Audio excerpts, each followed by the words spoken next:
Welcome to my passion project, the Wine Find Talks. This is where I share one wine that I love, why I love it, and then we taste it. So,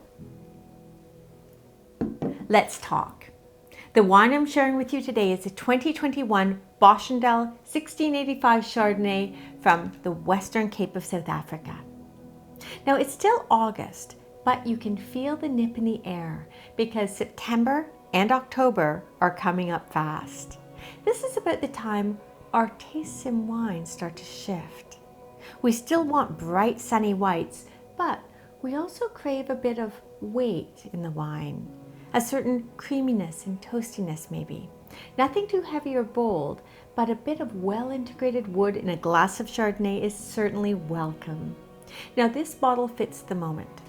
It's sunlit and crisp, so still suits the end of summer, but it glides right into autumn without missing a beat.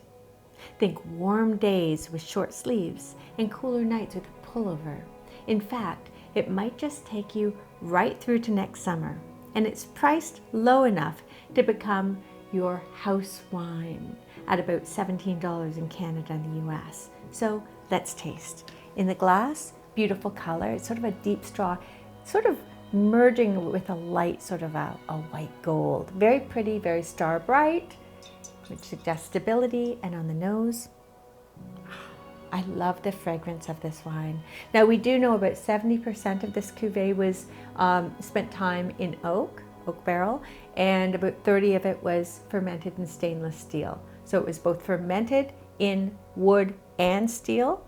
It also spent time on the lees. So it was really a carefully made wine. And I think we'll notice that in the glass because there's texture and there's complexity. So on the nose, yeah.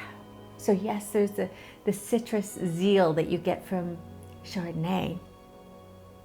But even the citrus is different. You've got the grapefruit, orange zest, bright lemoniness, as well as a certain sort of buttery note, like a sweet butter. And a hint of nut. To me, it's like marzipan or roasted almond. So lots going on, especially at the price point. And on the palate, streams in, saturated, but crisp and lifted. A little linear quality there that tastes bright, refreshing, elegant, and it lingers on the finish. Beautiful.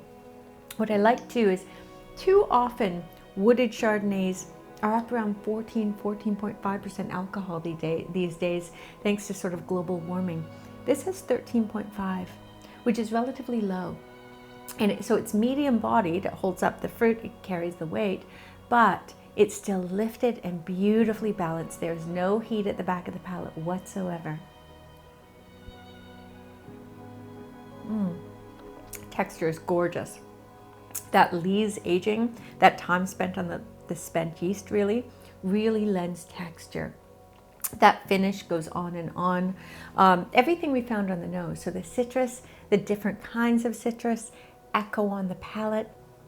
I love that brightness because it's so lip-smacking, mouth-watering for sure, and yet there's nuance. There's nuance found mid-palate as well as into the finish. So you're finding that hint of nuttiness, a little bit of buttered toast maybe.